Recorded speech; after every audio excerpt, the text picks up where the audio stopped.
Hi, this is Eric at Frog Valley Tropical Fruit Farm, and this is Florida Natural Farming. Today I'm going to go over the cashew. I'm going to look at some other trees that have fruit on them that I need to check for ripeness. Mango season is kind of in full swing here, so I'm standing in front of a pineapple pleasure mango. I really like pineapple pleasure. It gets huge mangoes. Huge mangoes, and the fruit is really good. Some mangoes have been just extraordinary this year. Dot and Gary, which in the past I really didn't think that much about, have been just exceptional. I haven't tried any of our peach cobblers yet, but they're usually very good. That's what this is.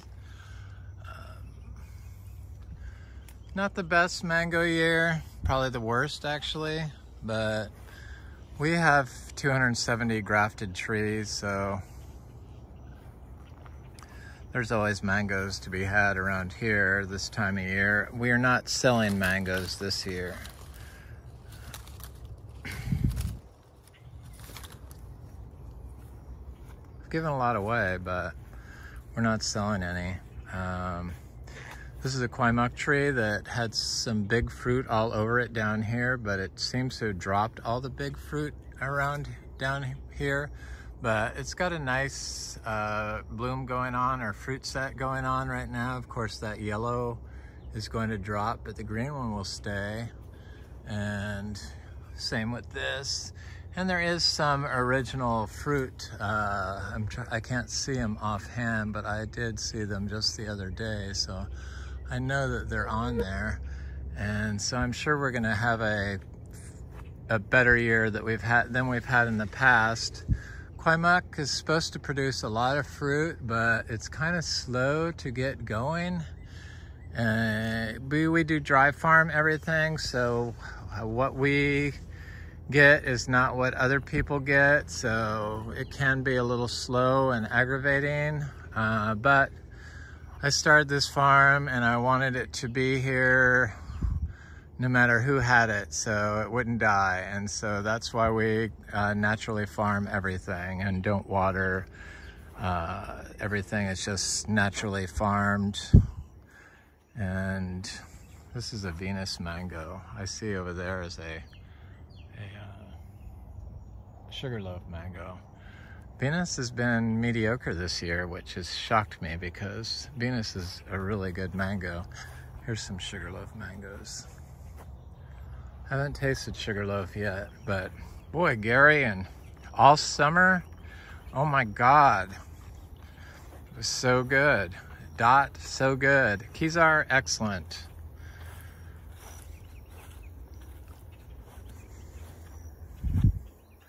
The M4s are getting ready, but I haven't tasted those yet. So I'm gonna work my way over to the cashew tree. Sugar apple season, which is what this is starting up. And this tree looks like it's gonna have a lot of little fruit on it. It's a seedling tree of a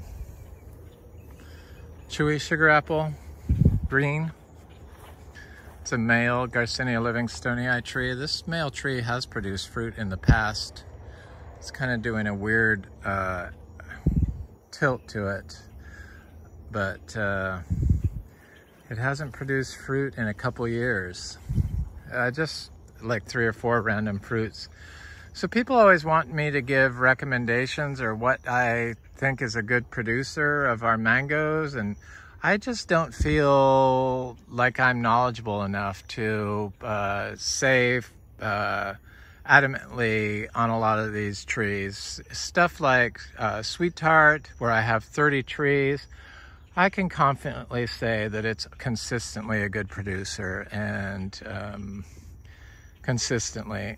it is always in the top flavors of all the mangoes. So that is a good safe bet. This is a tree called Terrelay, and as you can see, there isn't any fruit on it. I don't have a lot of Terrelay trees. I think I have 2, and I can't even remember where the other one is. And it has produced fruit. This year is an off year around here. It just, a lot of trees did not produce fruit or set fruit, and some of the trees have little tiny pea-sized fruit. So for me to tell somebody that Terrellet is a bad producer, I've said this about M4 before, and it ended up being a good producer. So I really don't like to say, oh, it's going to be a good producer. It has produced a lot of fruit for us in the past, but this Terrellet here may not have fruit on it, but if I had a Terrellet in a different part of my yard, it could have lots of fruit on it. That's just how this year has gone. It's location, location, location. It's not consistent. We're organic. We're not organic certified, but we grow organically. We used to be organic certified. We used to be biodynamic certified. And when you grow organic, each tree is individual, especially if you're dry farming and naturally farming. So it's location to location. So I just don't feel confident enough to say Terrellet is an excellent producer, and you've already planted the tree, so what does it matter? So it's like what you get in your yard can be totally different than what I get in my yard.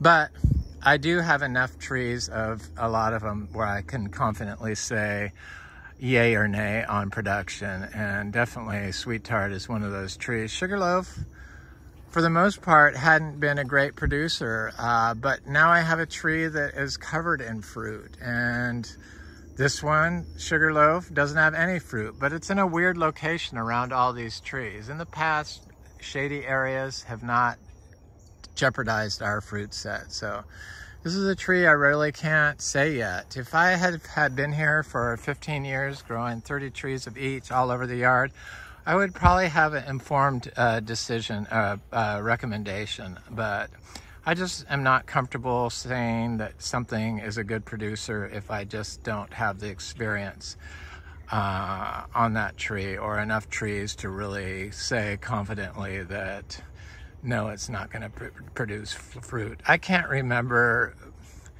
There was nothing outstanding about Terrellet, but that I can remember it, but it was good. And but Dot and Gary have been mediocre in the past, and this year they're outstanding. So I'm still learning. I'm new at the tropical fruit game. I've been doing it 13 years, even though I've been growing plants for 55 years and have put in large gardens all over the place.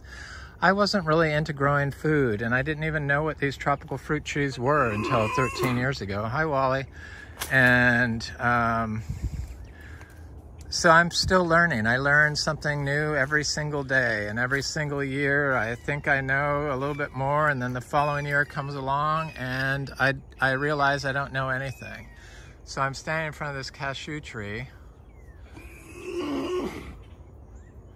and it's cranking out the fruit. So if you want cashew fruit, we have cashew fruit. It's I charge $1 a fruit. The fruit is a seed. Cashews don't ship.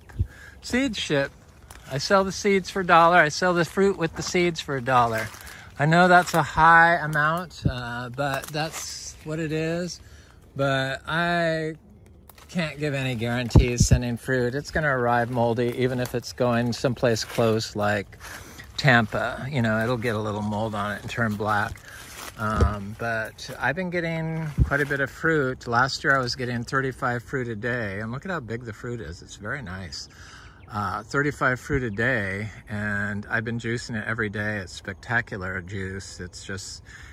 I know fruit juice isn't the best thing for you, but this is a very low sugar juice, and it's high in magnesium, which is good for your mitochondrial health.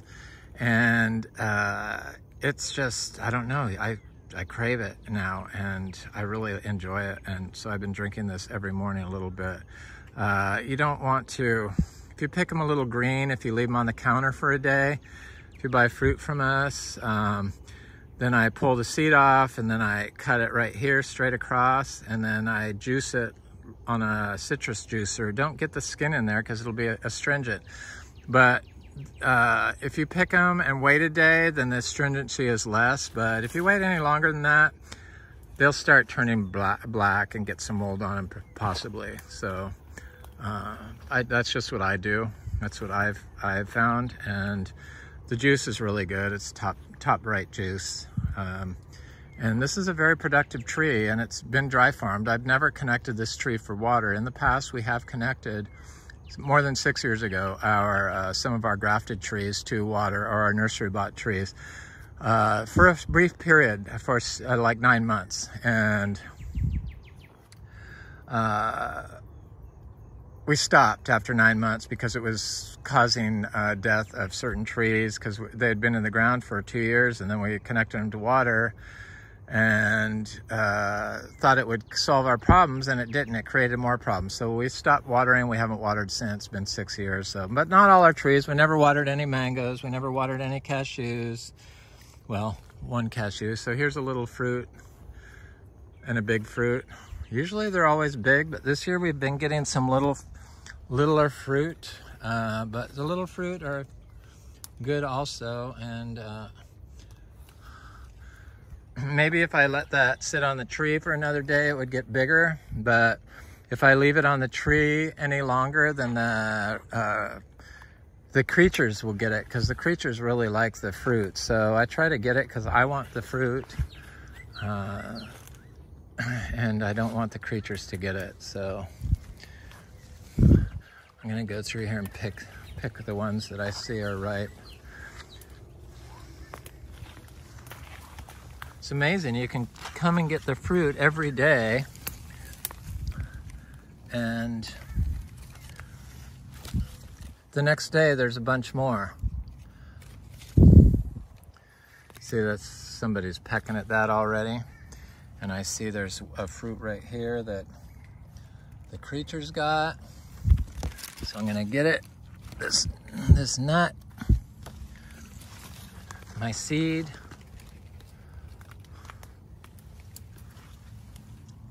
I think I planted more than 200 of these last year, and I'm gonna plant a bunch this year. Of course, not all your seeds make it to maturity, but we have quite a few that are well on their way to becoming fruit-bearing trees.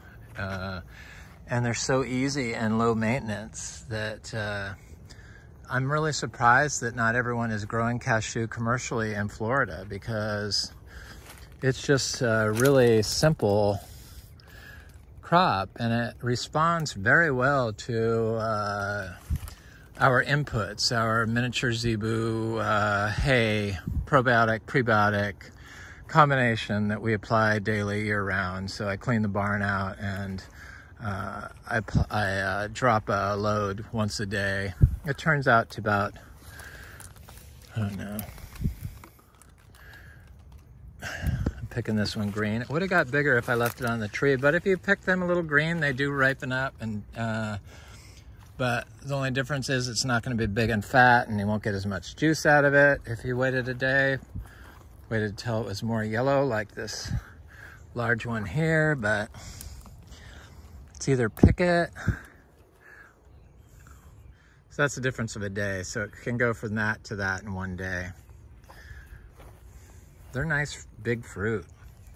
It's a very good producer, this seed tree, seedling grown tree.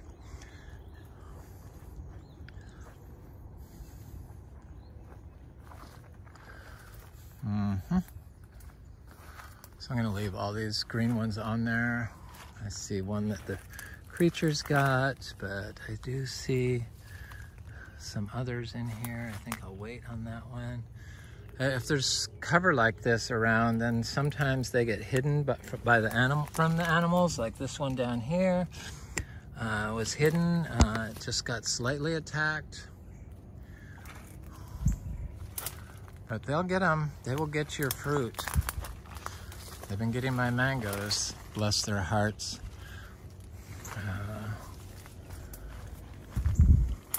It's a really nice fruit. And of course, you know, the nuts that, you know, you could bake them in your oven to, because they have an acid coating underneath the shell, before the nut. So you have to like heat them in the oven. You could look online how to do it and cook that off, and then you take the husk off, and then you bake them again, or roast them, the nut.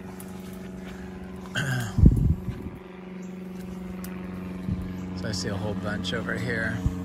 Just a really big sprawling tree. A bunch of branches got broken off of it from the animals looking for fruit. But it does provide a lot of fruit every day for a long period of time. Once the rains start, a lot of places say that when the rains start, that the fruit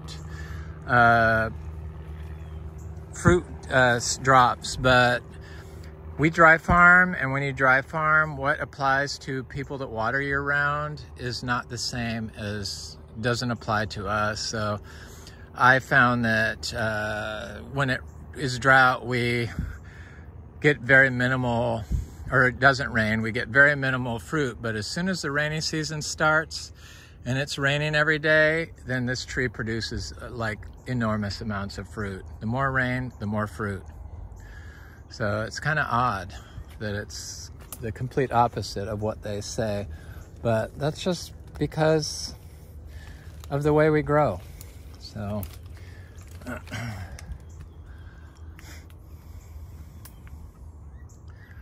think this tree responds so well to manure because it's high, cow manure, because it's high in magnesium, and this is a super magnesium accumulator. So magnesium enriched input like miniature zebu manure is very beneficial for a super magnesium hoarder like cashew. So there's some more fruit on there I'm gonna come back and get later, but I think I got quite a few already. So there's 2, 4, 6, 8, 10, yeah. And then I got more on the tree, and I got seeds in my pocket, and I got to collect some seeds on the ground, but I can't really get in there and grab them. It looks like there's going to be 15 fruit a day. So I got 15 fruit yesterday. I see some big ones in there now. And I got 15 fruit today. So, or we'll get at least 15 fruit today. So it's starting to ramp up, so to speak, its production. These are some Miko lemons. This is a Valkyria mango that never even bloomed this year, it's very atypical for us to not have lots of fruit on our trees. So thank God it's not normal, and none of our Valkyria trees bloomed this year, which is very strange. I noticed the creatures got all of our, this is a lychee tree, all of our cherry mangoes when I mowed the path to the back yesterday. So this is our zebu pasture. This is our back 5 acres, and a lot of you might be happy to know that of course this could change. We've really could not find the ideal property for us, and the thought of selling this property caused too much stress and anxiety with my partner and myself. So here's a little cashew seedlings. There's a little cashew seedling. So back here I was planting all seeds, and there's some mangoes. And it's the back 5 acres, and part of it I use for the zebus and the donkeys.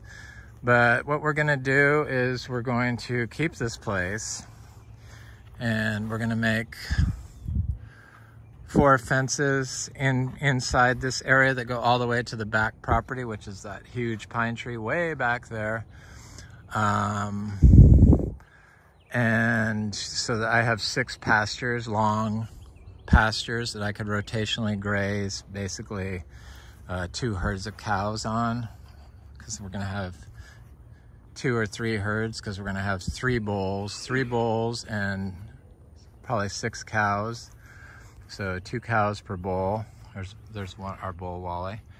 which is where he is now. And we're just gonna make this place work. And so I'm not gonna plant any more seeds back here because of that.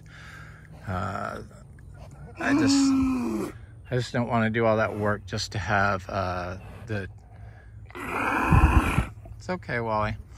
Just to have the zebus go by and eat them all or trample them, so, or the donkeys do it. So I can focus on the front 5 acres. There's plenty of big mangoes back here that have, there's some fruit on them. There's some, I see some cotton candy fruit right, or yeah, mangoes there. And then I see there's a buttercream right here, littler fruit.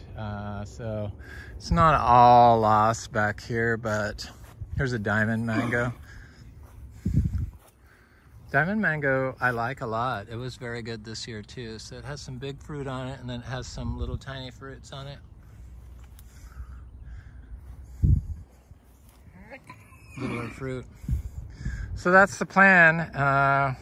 We're gonna stay here, it looks like, and we're just gonna have to do the reports for the state because they want us to track our nitrogen use from our cows, how much nitrogen, because they're worried about the Indian River Lagoon, even though everyone's house is on a septic on the lagoon, and that's what's causing the nutrient pollution in the lagoon, not our little zebu cows that we use for fertilizer. But you gotta do what you gotta do, and we put so much time and effort into this farm. So this is a sweet tart mango. They've been very good this year also. I picked some off this tree already. It's supposed to be a late mango, but our mangoes really don't bloom and fruit at the same times as what is typical for when mangoes fruit and bloom. So late mangoes can provide fruit for us in the spring. Spring mangoes can provide fruit for us in the spring, summer, and fall. It's all over the place. So that's why I do these videos, to try to show what I do and explain. I'm not looking for anybody's advice, though sometimes I get some good advice from people, but a lot of times people will comment and say, oh, well, you need to put in swales. Well, there's a swale right there, and swales in Florida are ditches, this part of Florida, and it does nothing for us because we don't ever get any water in it. So we're on sand and we don't have compacted soil anymore, so the water just moves right through the system. So it's like stuff like that where they don't know the whole system, and I can't really explain every single video what is here. It just would take too long, and I repeat myself enough what I do here. So but yeah, I'm not looking for people's advice on what we should do, but I like to find my own path, and I'm sharing my experience here, how we dry farm. Other people that dry farm, and they have tips, yes, probably could provide good feedback. But if you're growing industrially and you're using chemicals and you're using Hollytone or water soluble, what you think is organic fertilizer, then probably what applies to you is not going to apply to us that dry farm. So this is that MB tree. I need to put some daily compost next to it. Somebody bought fruit from us in Oregon. Thank you, Tio. And they love the MB fruit. Yeah, the MB fruit is outstanding. Outstanding, totally sweet, delicious fruit. When it's totally ripe, you can eat it a little early and it'll be tart sweet or tart, depending on how early you pick it. But the MB tree fruit can ripen off the tree, unlike other Garcinias. So you can wait and let it sweeten up off the tree. And you can wait until it gets wrinkly, and it's got an even more complex flavor to it. So it's a very special fruit, and this tree is pretty much done for the year. It does have a slight small crop on it, but because of the heat of summer, these little fruit will drop off. But this tree in the fall we'll have another crop, I'm sure. I don't know that 100%, but I'm pretty sure that last year it produced a second crop when it cooled off, a large second crop. So we are gonna have more MB for sale, but not until fall. And I'm gonna raise the price back up to $4. People just were not,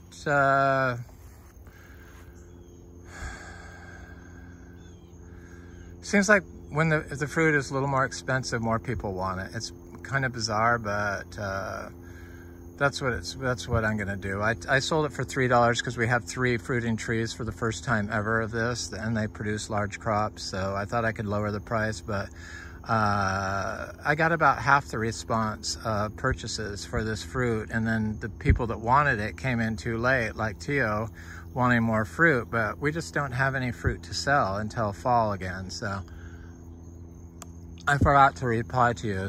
If you are listening, that's why. There's a little cashew.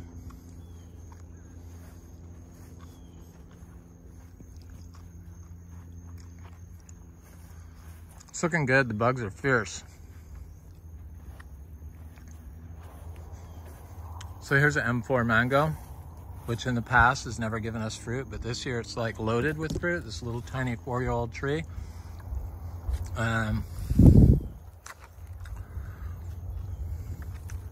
It's nice looking fruit. I can't wait to taste it. It's supposed to be really good. I should pick that one. I see there's claw marks on this low-hanging fruit here. There's a strange dance you have to do about, should I pick the fruit early? It's a chance you take that if you don't pick it when you question whether you should pick it early, to come out the next day and have all this fruit be gone from the possum. So I've been picking it early because I wanted fruit. This is that Spondius mombin, the hog plum. There is a native of Florida hog plum, but this is not it. This is Spondius mombin. That's something that starts with an X. I can't think of it right now. We don't have it, but we have June plum, which is Spondius dulcis, and this. And it's very delicious. And I see the creatures got that fruit. The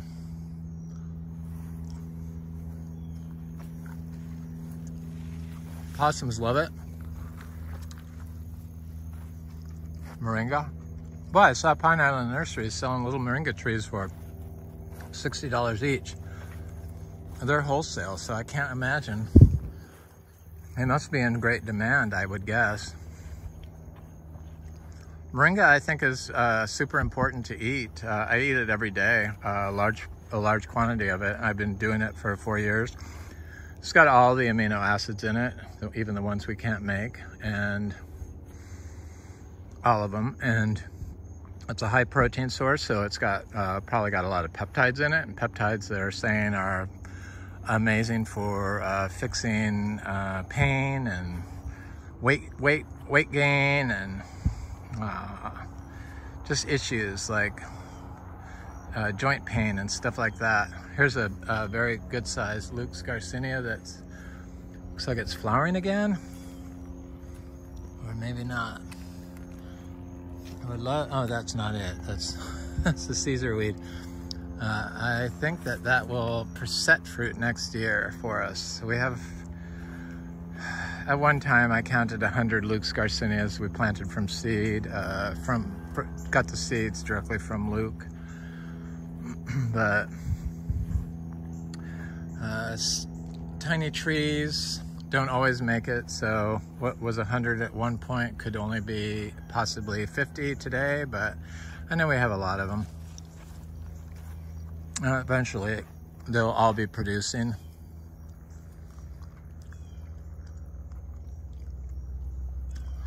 I was watching this interesting video about this old guy in Byron Bay.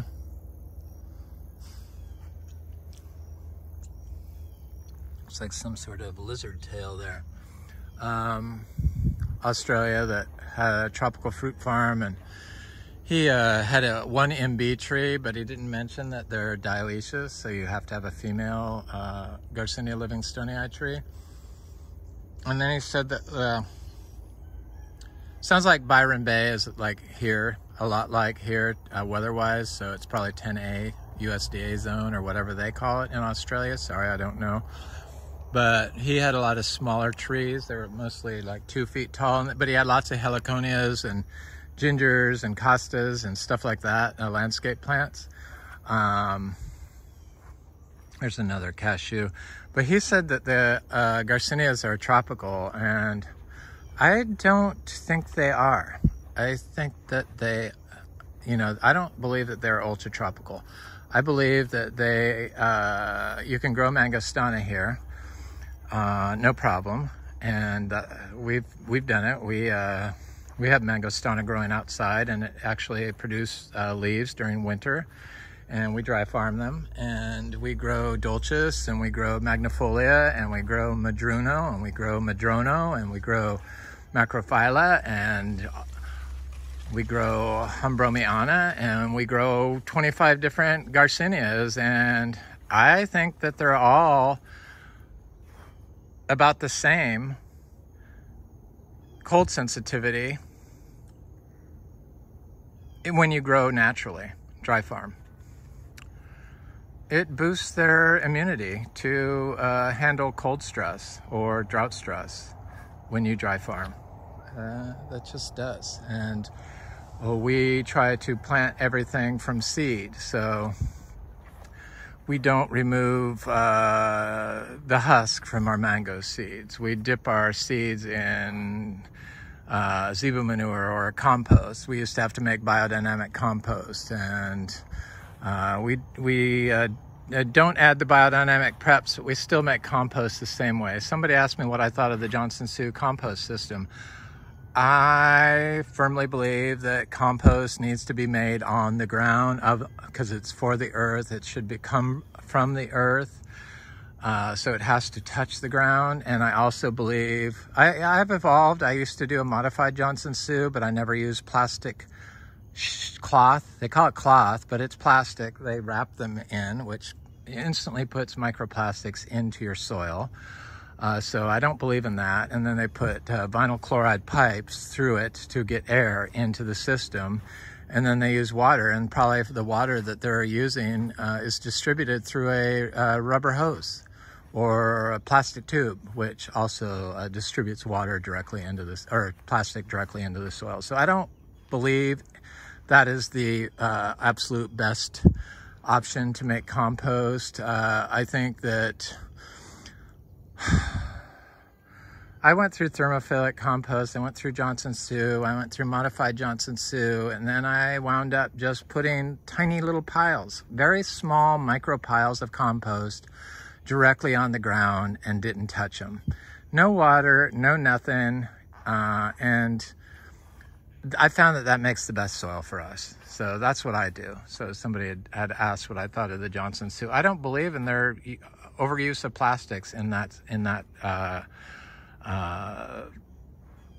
modality, that compost modality, the Johnson Sioux method. But if you want to use it, go ahead. I'm just paranoid about plastics. So I've started doing structured water, and boy, I could feel the energy almost instantaneously after drinking it. Structured water is like hydrogenated water, and it's like it returns water to its natural state. So like water that you get from a brook that's run over rocks and stuff like that. But you can buy structured water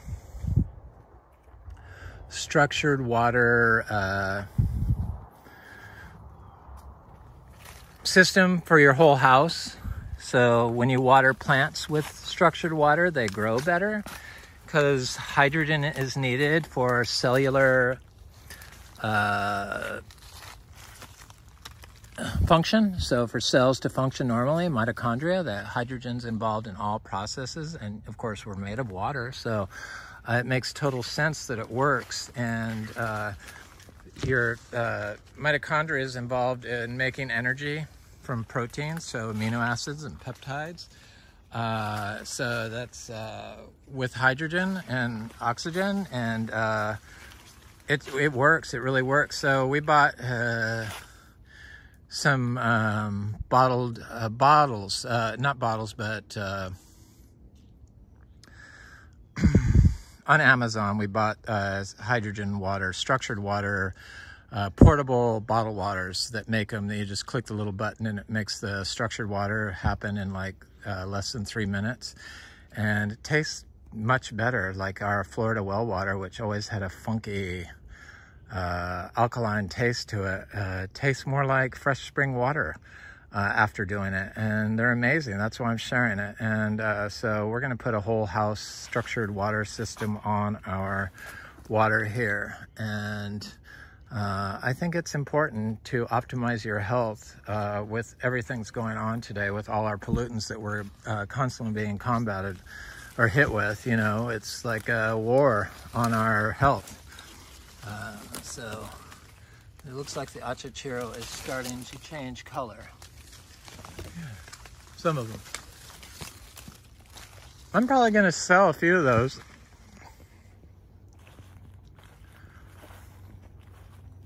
But I'm not going to sell a lot. If people come by here, I always let people taste stuff, so and give them the seeds. So that always happens. And I met a lot of great people that way, and they all seem to want to grow regeneratively. And we're all on our own journey of knowledge. So we share information, and I get information and get uplifted by visits I get from people that come by here. So you have to get hold of me. You got to go look at my about section on YouTube, and you can text my email or my phone number. It's usually the best way. So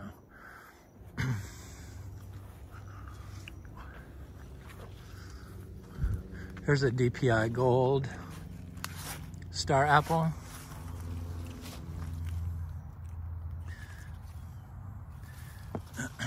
It's looking good. Here's one of my philodendrons, Jose Bueno.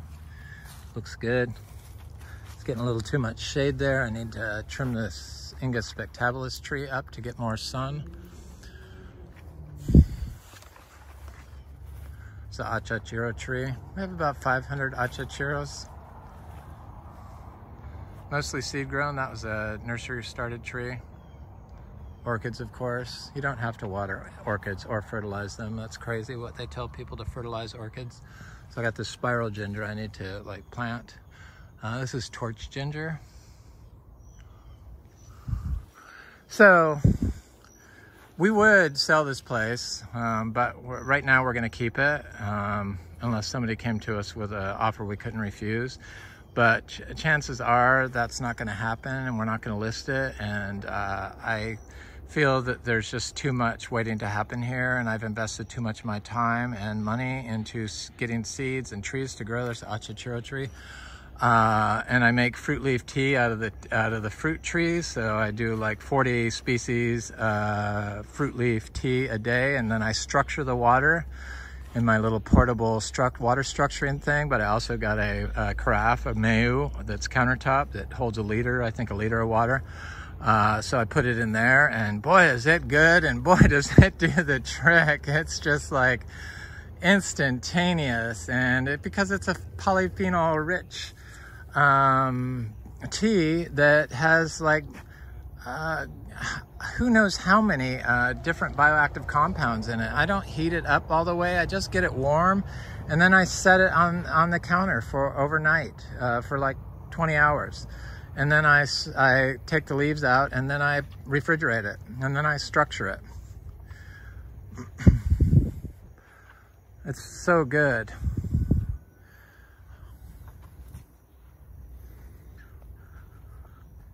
I transplanted I usually don't transplant seedlings, but I got some, my friend Jackson, Troy, thank you, turned me on to these seeds that Anderson Tropical was selling called Anacardium.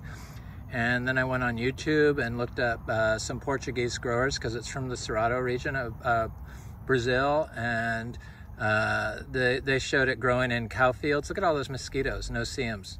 It's just bug central here.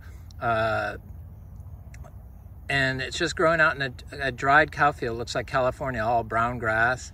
And then there's this glossy leaf tree with this huge, gorgeous fruit on it that they taste and eat. And it looks so good. Granted, it's all in Portuguese, but you could see how it's being grown naturally and not being watered. And so I figured it's going to respond quite well here. This is another one. It's a different type. And then this is one. I think these are both the giant orange one, and that's another type of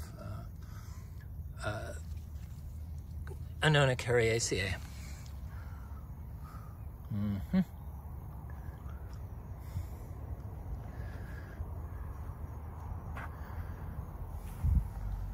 I planted a Garcinia latissima in here, but I don't see it coming up yet. Those are some Ingafuilii seeds I planted in here.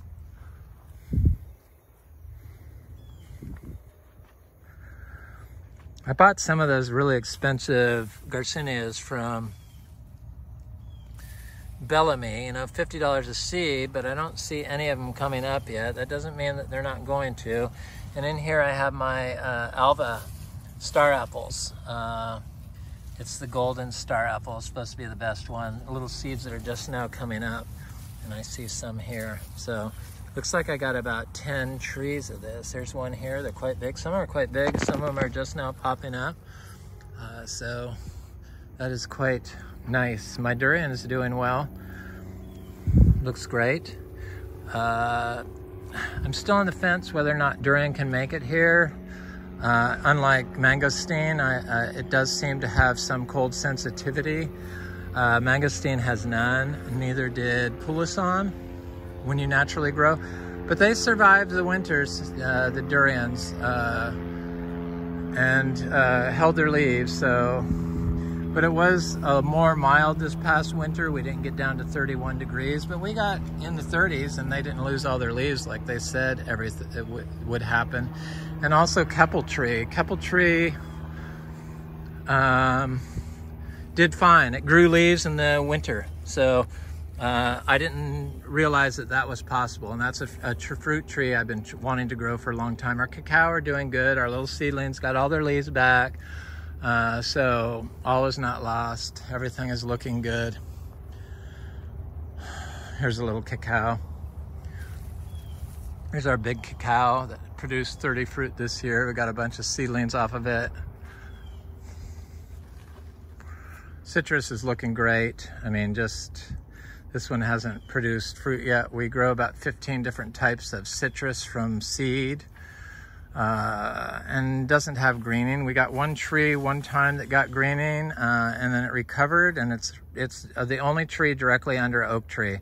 So all that nonsense that oaks prevent greening is just, in our case, is not true. But I'm sure that the oaks help it, just like the grass helps it, and the guanacaste tree, and the whole system helps it. But as far as the oaks being a foolproof greening preventative, I just don't believe it. It hasn't been my experience. So this is a little seed grown citrus. It's supposed to be I thought it was either a kumquat or a sweet orange. Came from an antique, 100 century old grove up north, organically grown for more than 100 years. Still alive, unlike today's citrus that die at 15 years on average. That's because the mitochondria of the citrus is severely damaged from the pollutants they use to grow, and because they compact the soil. So in combination with those two modalities of growing, it prevents the trees natural ability to overcome stress, and oxidation happens, and it causes cell death and eventually the death of the tree. So Achachiro, it's looking good. It got some stress from the drought, but that's because it was next to this path, but it's coming back very strongly. I mean, these oak trees, they got drought stress. Achachiros and other Garcinias really don't get drought stress. I have them growing in full sun. They're huge, never been watered, giant. Getting up to production size. So as far as the production, I know I have some people that want to rent this place. I have some people that are thinking about buying it. I have some people that want to do a tropical fruit farm here. This is where we're at. So we're thinking probably maybe some sort of shared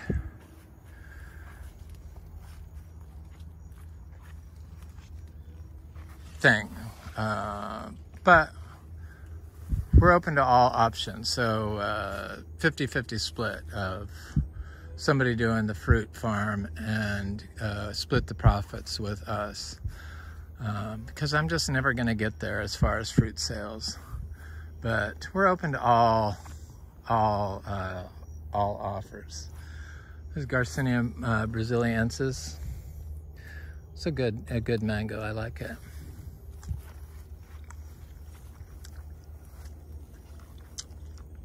A lot of people say Brazilian, or not a lot of people, but there's some people that have said that the brasiliensis is the one with the nipple on it. But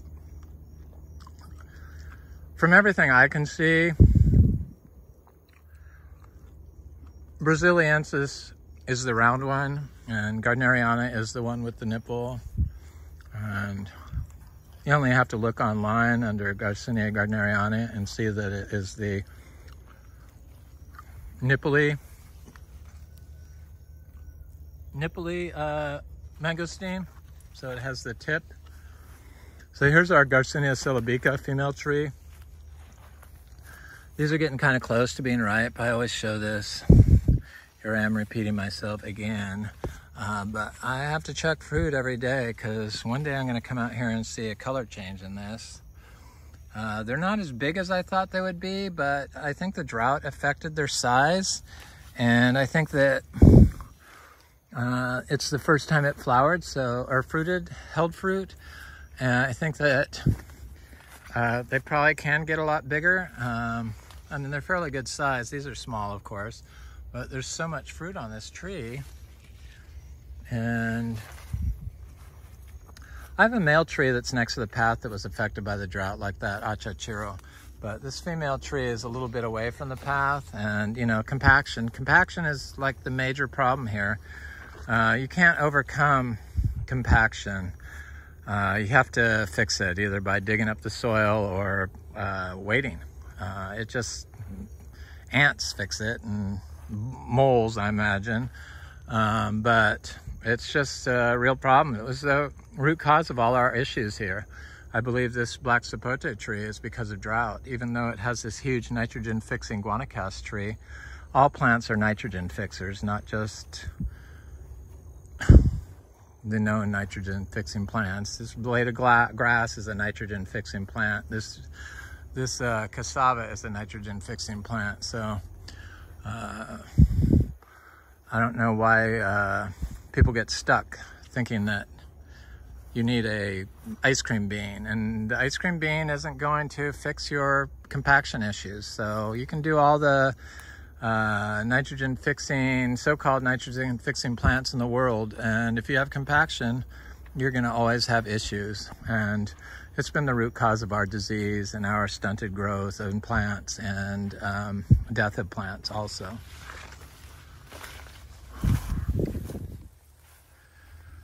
This is a nice ginger. It's the Thai culinary ginger. It's an evergreen though. There's a little achacha arrow. I just want to look at this Garcinia madruna tree. It's gave me so much fruit, and it has a lot of little fruitlets on it. Again, it produces year round. There's little fruitlets, but I got a lot of fruit off this tree this year.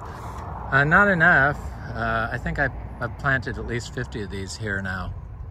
But I gave it a pile of our daily compost yesterday, our hay and zebu manure.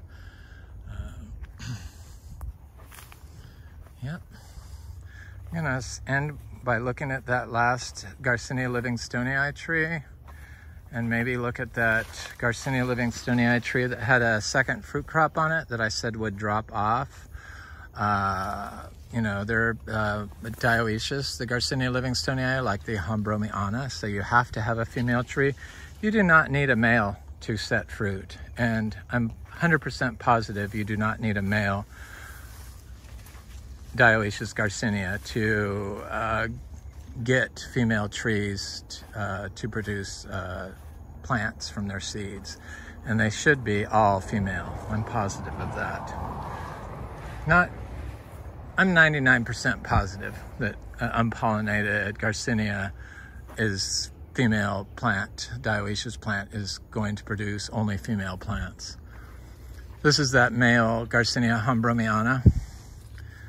This is, you know, considered that they always say this is most drought tolerant. I can't see a difference in any of the Garcinia's drought tolerance, except maybe livingstonii seems to be a little bit different. But it's also the only one that, that's it, that the fruit ripens off the tree. So this is that Garcinia livingstonii female monoecious plant, because all females produce fruit, no male needed, and the fruit are kind of small because it fruited later in the season than the other two, because the other two are all finished up. This one's just getting started. But see how the fruit are really tiny? I mean, they're much tinier, and there's like bugs on them. Something got them. They're good. It doesn't affect their flavor, but they're affected by the heat. So they're starting to ripen up. This little thing will ripen up. This little tiny fruit will ripen up. There's no big fruit on this tree because it was still cool enough for the fruit to develop, and then it heated up, and then the fruit is prematurely ripening. And when the fruit's real tiny, hopefully that tree, that other female tree, I'm gonna go over there. This is the Angus spectabilis tree that's trying to give me some fruit. Ice cream bean, a so-called nitrogen fixing tree. All trees fix nitrogen, all plants fix nitrogen.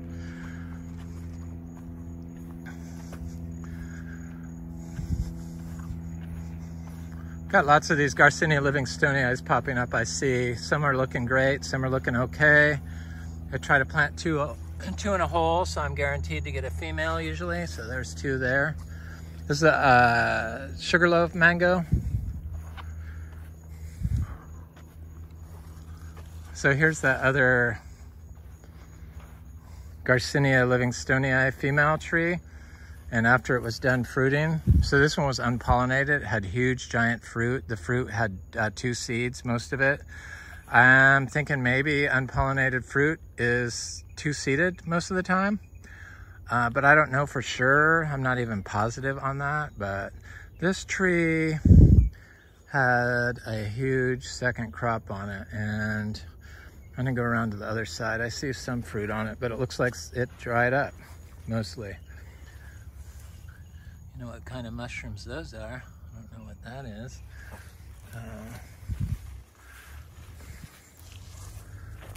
Yeah, most of it dropped off. So see the little fruits. These will all drop off. I would be shocked.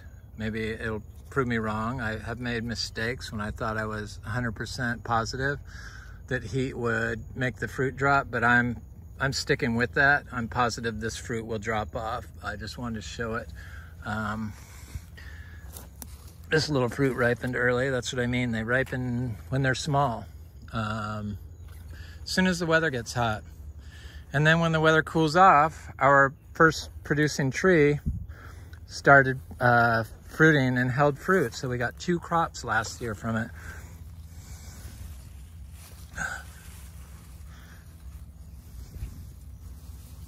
Where's my Platonia insignis tree? Don't tell me some creature got it. I'm gonna go around here and look at my mangostana and wind this up.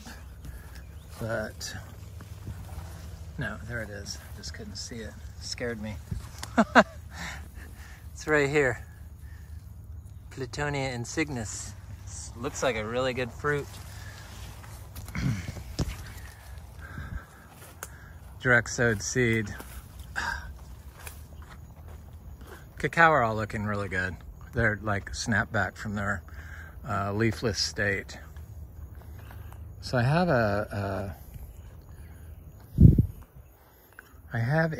mangostana right here. It's right here. That's what I mean. This is a seed-grown tree. It's like 20 inches tall right here.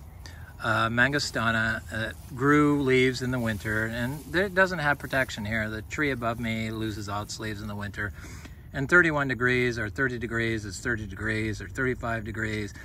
I know they said below 50 it would die, but this actually grew new leaves during the winter, so I know that its cold sensitivity when you grow naturally is a lot higher. Or a lot lower. It is less sensitive to cold when you subject it to adverse environmental conditions like heat and cold and drought. It strengthens its immunity, it strengthens its cell, and then you got to start the seed right. Anyway, I'm Eric at Frog Valley Tropical Fruit Farm, and this is Florida Natural Farming. Thanks for watching. Please like, share, and subscribe. Leave a comment if you enjoyed this. Nice comment. Sorry, a deer fly was trying to bite on me. If you enjoyed this video, thanks for watching. Have an excellent day.